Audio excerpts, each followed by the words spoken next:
All right, hello. Thank you for coming to my talk, and thank you for attending the ASEE Southeastern Section Annual Conference. Today I'm going to be talking about using a brief news story as a technical writing prompt. This is a rapid-fire presentation, so here we go.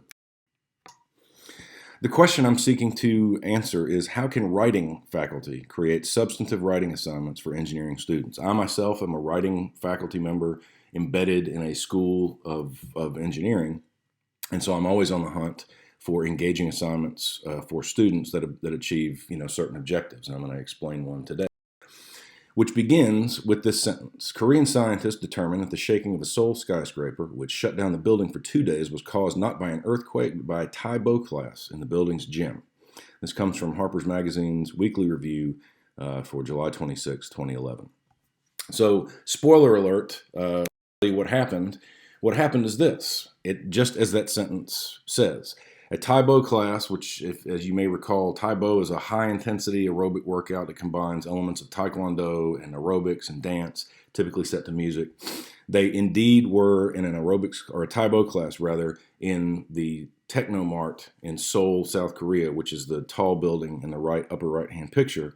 And their movements created a frequency that just happened to match the natural frequency of the building. And when that happens, it amplifies the frequency. And so that's what it resulted in violent shaking, as it said, that people thought was an earthquake and shut down the building for 2 days. One of the reasons we know this is that a group of Korean scientists actually recreated the event and were able to successfully recreate it.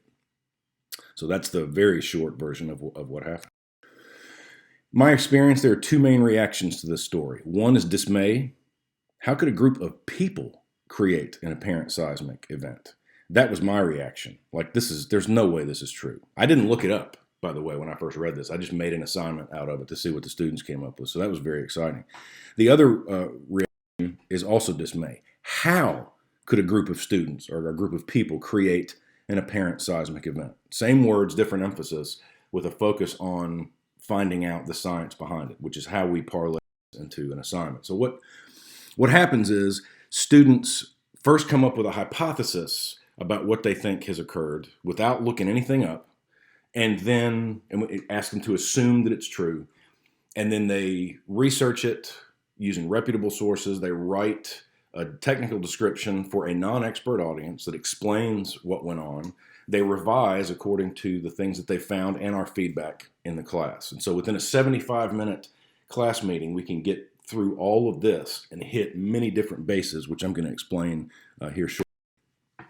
First up, a couple of noteworthy comments from student responses that were not very helpful. The amplitude of vibration for an object that is vibrating.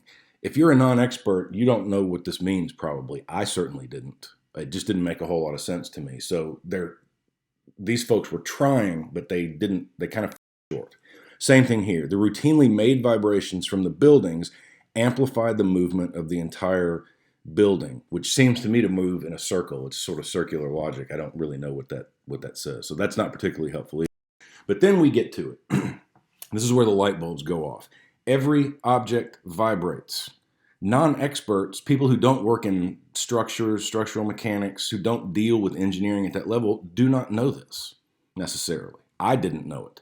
But when you start with that building block, then the rest of it starts to make sense. Aha. Everything's in motion all the time anyway. So if you match the frequency of that motion, that's when the amplification occurs, which leads us to a dual principle: never overestimate what your audience knows, or never underestimate what your audience may not know. And of course, it doesn't mean they're dumb or uneducated. It just means they lack the same background that you, which means as communicating engineers, we have to take much better care of them to make sure that they don't get lost. So this assignment synthesizes several areas that are central to writing and critical thinking: scientific reasoning and hypothesizing, evaluation of source material, incredibly important in the internet age, authoritative, reputable, unbiased, current, correct. Incorporating source material appropriately, not excessive, not plagiarized, mechanically correct. Writing technical descriptions, especially for non-technical audiences, very important. It also incorporates some other skills: collaborative writing and compromise, overall teamwork dynamics. Really interestingly for me, peer-to-peer transfer of learning. So when I taught a class that had 8 different engineering majors in it, the MEs, CEs, and AEs would often take on the role of teacher with, for example, industrials and chemicals who may not deal with mechanical resonance very often, if at all.